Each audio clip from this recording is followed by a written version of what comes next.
He knocked Joe Frazier down 6 times in 2 rounds. 6 times.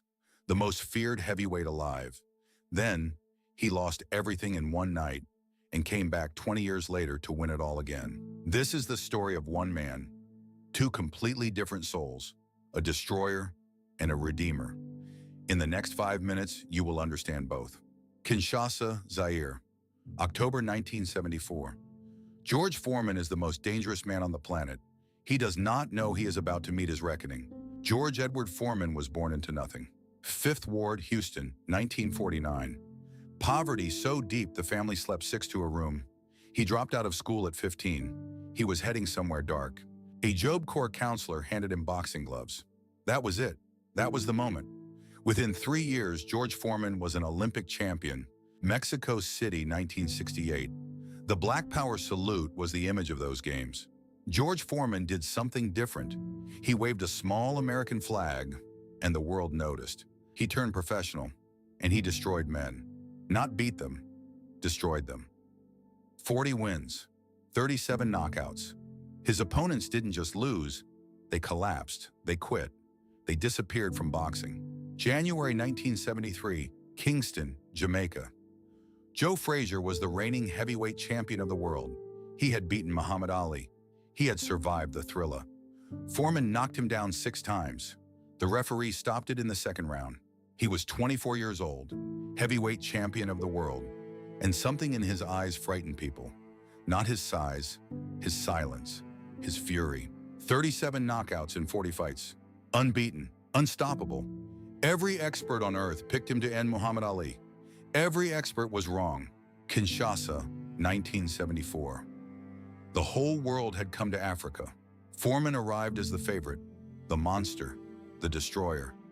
He had never been hurt in a professional fight. He did not believe he could be. Ali went to the ropes, and he stayed there. Foreman threw everything he had. Round after round, his arms grew heavy, his punches slowed. Ali was letting him exhaust himself, and Foreman didn't see it coming. Round 8, Ali came off the ropes. A right hand, a left hook. George Foreman, the most feared heavyweight alive, went down. He tried to rise. He couldn't. The referee counted to 10. He was 25 years old, unbeatable, until he wasn't. The loss didn't just take his belt. It took something deeper, something he couldn't name. The destroyer had been destroyed. He fought on, he won, but the fire was wrong. He was going through the motions. Jimmy Young beat him on points in 1977. A forgettable fight. What happened after was not forgettable at all. In the dressing room after the Young fight, George Foreman collapsed. He said he died. He said he felt himself leave his body. He lay on the floor and he experienced, in his own words, the presence of Jesus Christ. He walked out of that room a different man. He walked away from boxing entirely. He became an ordained minister in Houston. He named all 5 of his sons George. He ran a youth center. The man who had terrified the world was now counseling teenagers. For 10 years, silence. 1987. George Foreman announced his return to professional boxing. He was 38 years old. He was heavy, out of shape. The press laughed. His old opponents shook their heads. He didn't care. The new George Foreman smiled. Constantly. He told jokes ringside.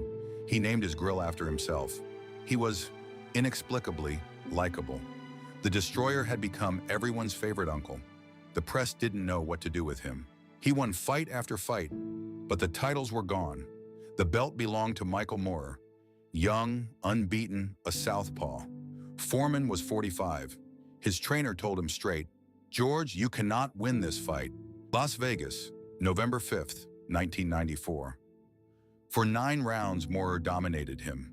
Foreman's left eye was swelling. Points were bleeding away. Everyone watching knew what was coming, except George Foreman. Round 10, Moorer was cruising. He had the fight. Then, a right hand, short, clean. Moorer went down on his back. He did not get up. George Foreman, 45 years old, was heavyweight champion of the world.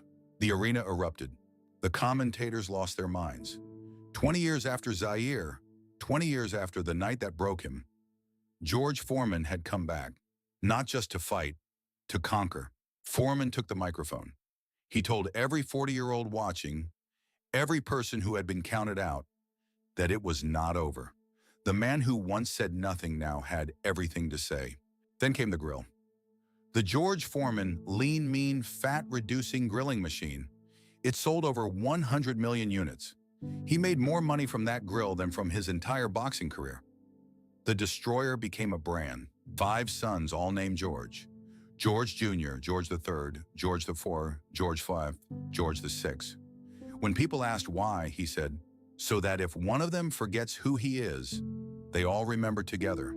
In later years, Foreman spoke of Ali only with love, the man who defeated him, the man who unmade him. He called Ali the greatest fighter who ever lived. No bitterness, no regret, just grace. The 10 count, it tolls twice in a fighter's life. Once when you are knocked out, your career counted down. Once when you are remembered, the bell rung for who you were. George Foreman has earned both. There have been great champions. There have been great comebacks. But no one in the history of heavyweight boxing has lived 2 lives as different as George Foreman's. One built on rage, one built on grace, the same hands, a completely different soul. The boy from 5th Ward who had nothing, the champion who lost everything, the preacher who walked away from glory, the 45-year-old who reclaimed it.